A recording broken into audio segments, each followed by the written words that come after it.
Am I the a-hole for saying that brother-in-law isn't stupid enough to swap his wife? My wife and I, female 30, male 33, have been married for 6 years. I have a good career, but since day one, I told my wife that I didn't want a housewife. I wanted a woman who works and be an equal contributor. She doesn't have to contribute the same monetarily, just same effort. We have a son together who is 5 years old now. My wife works as a waitress and she doesn't make much. But it doesn't matter because, as I said, I make enough to provide for a comfortable life. My wife complains a lot about her job, and I fully get that and always support her to find a new one, or even start an education to get a better one. What I don't support is her insinuating that she was ready to be a stay-at-home mom. Well, I am not ready to have an able-bodied adult to support as a child. When she quit her job, I told her that she should find a new job or we go our separate ways. She got scared and got another waiting job. Our son is well taken care of. I work mostly from home and he has been very happy in his daycare and preschool, making lots of friends. We do the chores evenly and I do all the cooking because it is a good escape from my computer job, while it is boring to my wife who works with food all day. Her sister and husband, female 35, male 45, are in an opposite situation. Her husband owns his own company and he has been begging his wife to quit working and stay with the children. She adamantly refuses. And it has been a subject of contention in their relationship. Her husband thinks that he makes more than enough and the wife loves her career. My wife has made it a habit to make comments about how she should have married a brother-in-law instead, and I married a sister. I made it clear that it wasn't funny, especially when it is in the company of her sister and her husband.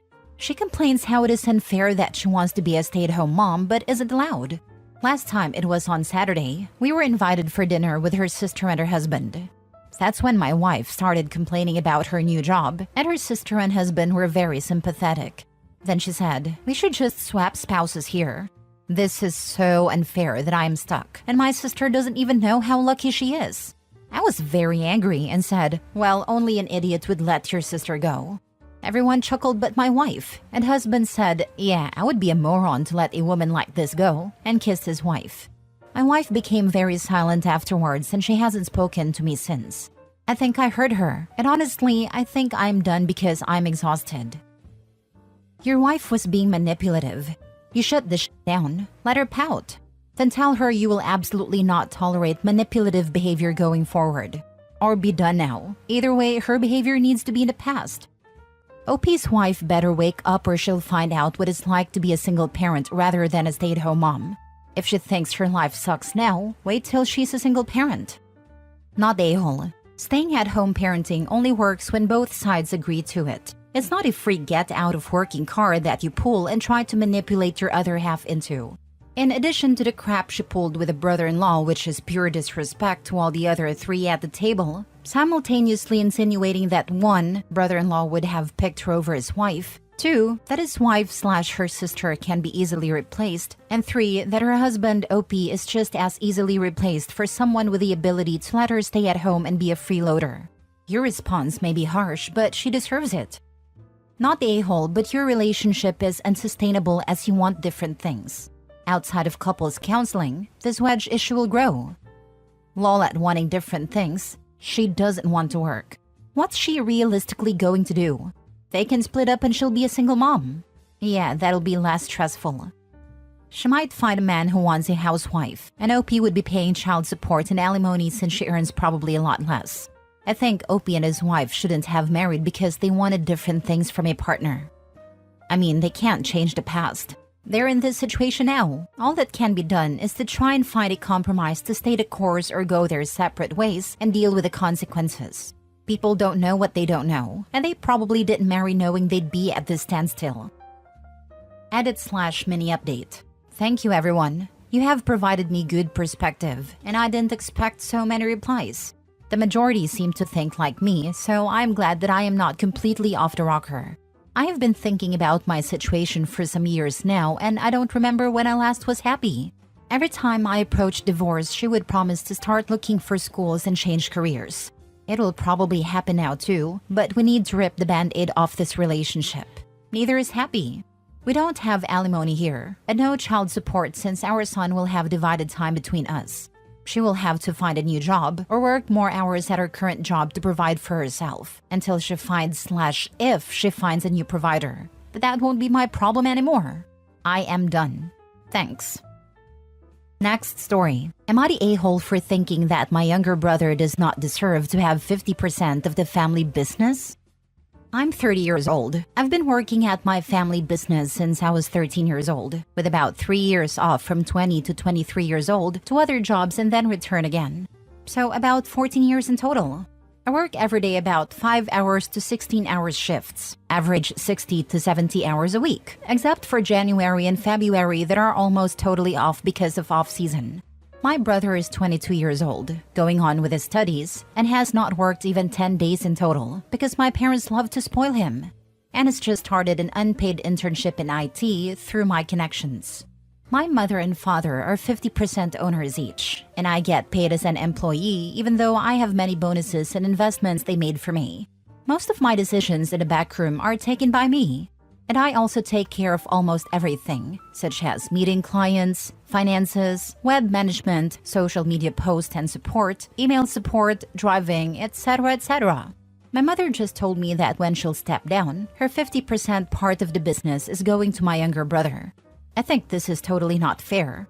I told her that about everything else, I accept everything to get divided at 50%, but just not for the business. Especially because there wasn't any help coming from him building the business, and won't be any help coming from him in the future, and he'll still get the 50% cut at the end of the day? I love my brother with all of my heart, but I think this is unacceptable. My mother is now really mad at me for not accepting her terms, and I told her that if you go on this way, I'll just start my own business today, and you can do what you want with yours. I would greatly appreciate your thoughts and advice on this, guys. Thank you so much for taking your time to read and reply to my post. Not a-hole, and I would say it's better to start your exit plan and stop any help you give them, including your brother. Anything they do conditionally will have no value. I would even ask for all benefits denied due to unrecognized work during the time you supported them as a child to be restored. If my sacrifices as a member of the family do not give me a greater share than those who did not sacrifice, it means I was just another employee and therefore deserved a corresponding compensation. Moreover, I would suggest you tell them you will not discuss any terms unless it's with a lawyer, your own labor lawyer or their business lawyer, ensuring you receive a fair part of the business effectively, not just promises. This reminds me of the dad who gave the business to his other son, not the one who spent years in the company and had the knowledge to run it. Think they were electricians or something similar. Get yourself away from the sinking ship and back yourself. Don't devote your life to something they just give to your brother. Not a-hole. I remember that one. I think they were plumbers or electricians maybe. The son left and started his own company while the golden child ran dad's company into the ground. Dad and golden child assumed the son would just keep going and not care that he got screwed. I remember that one. I felt really bad for the guy who started his own company because his family treated him so poorly. But while I felt bad for him, I just didn't feel badly for his family when their business tanked. You abused your main employee. You can't be truly stunned when they leave. And that was one of the most horrible things I think I've read a family doing to somebody in a long time.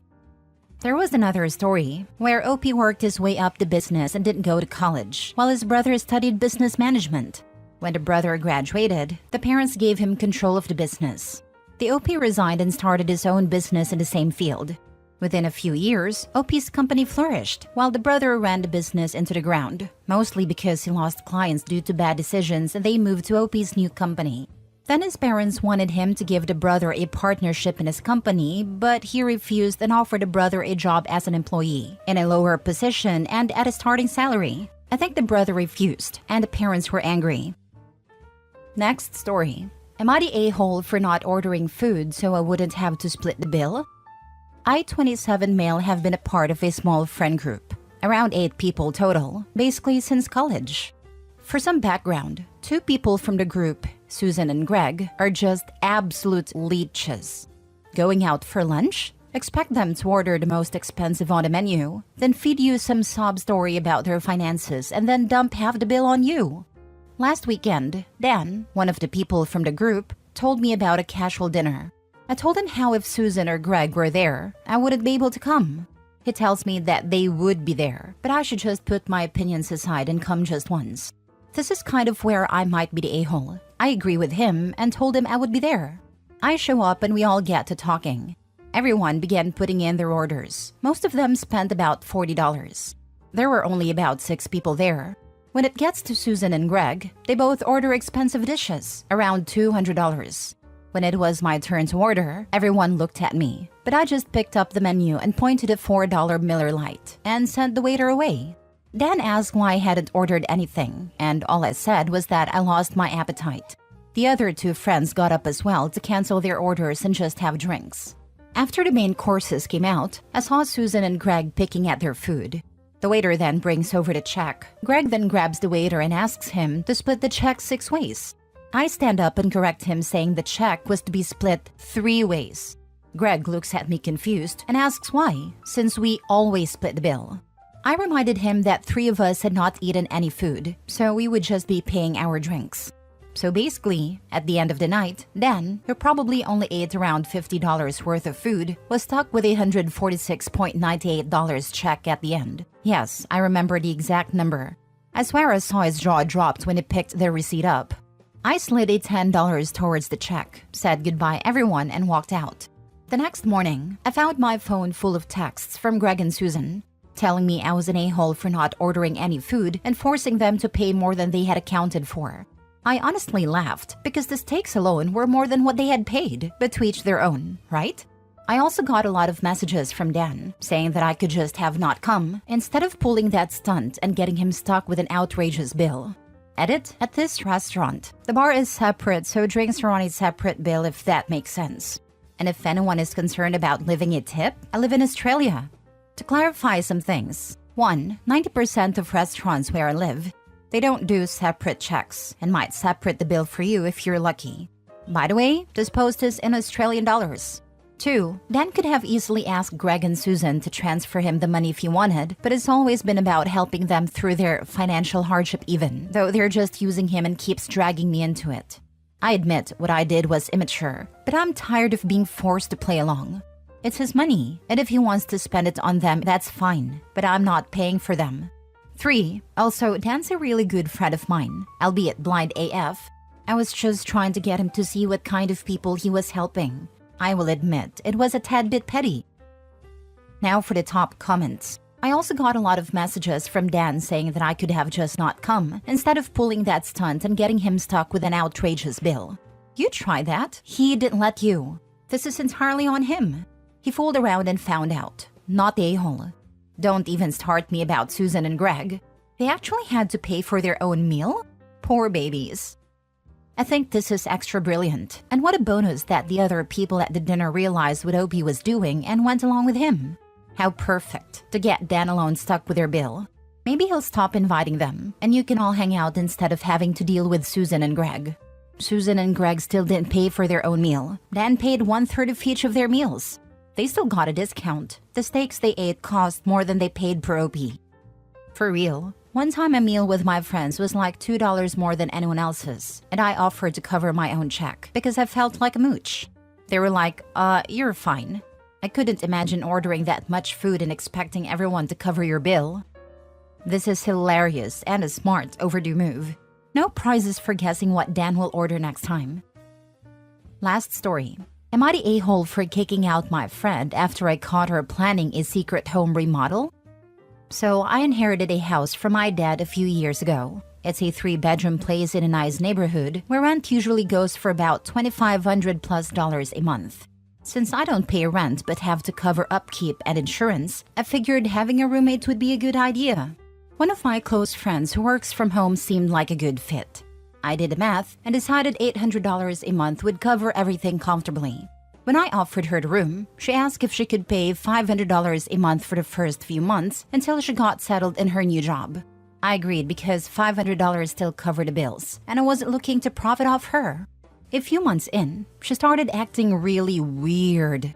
She'd constantly send me out of the house, to the store, to pick up her boyfriend, to get coffee for us, but she never wanted to come with me. I thought it was odd, but didn't think much of it at first. Then things got really suspicious. She was always video chatting when I wasn't around, and I caught glimpses that looked like she was talking to construction guys. One day, I snooped and found texts between her and several renovation companies asking for quotes to remodel my house. She was saving money on rent to secretly plan a home remodel in my house, which I did not approve of. She even tried gifting me a week's stay in Vegas a few weeks ago, probably hoping I'd leave so she could start the remodel. I told her I don't like to leave for that long, which now I'm super glad I did. When I confronted her, she swore she wasn't actually going to go through with it, but I don't believe her. The texts and video chats were pretty convincing, and I saw my address in every quote. I kicked her out because I couldn't trust her anymore. Also, haven't spoken since she left. My house has a lot of sentimental value to me, and I love its antique charm. I'm so glad it trusted my gut and stayed. So, am I the a-hole for kicking her out? Why would you do that? Claim part ownership of the house because she invested in it? This is exactly what I thought. Yeah, assuming she did, not only could you sue her into oblivion, you could probably also sue the construction company for not checking ownership status. Paint and cosmetics or whatever, knocking down a wall is a huge no-no. You are the owner, but she is a tenant. I'm just a tenant, so I can't alter my place. Considering that she was attempting to do it behind your back, you made a correct decision. If she had talked to you, perhaps you two might have decided on anything to modify or nothing at all. Not a-hole. Check your credit, check the deed to your home. Get cameras, and if you saw the contractor's name, call them and let them know you are the owner of the home and never approved of any work. She's doing this because she wants to claim that she made a substantial investment and now she's a part owner. Kick her out. She made or attempted to make alterations to your house without your consent. Also, please tell me you had her sign a lease, even if it was a basic template from online. Either way, go to a landlord/tenant lawyer and get this sorted out right away. You have no time to waste here. So let's say she was going for that and wanted to stake in equity. OP takes her to court as well as the contractor. The first thing a lawyer would ask is if the renter ever got written permission of any kind. Then they would ask the contractors if they have confirmed ownership. Since both of those would be no, she would lose and probably be sued to revert it, and the contractors would have a huge asterisk in their records.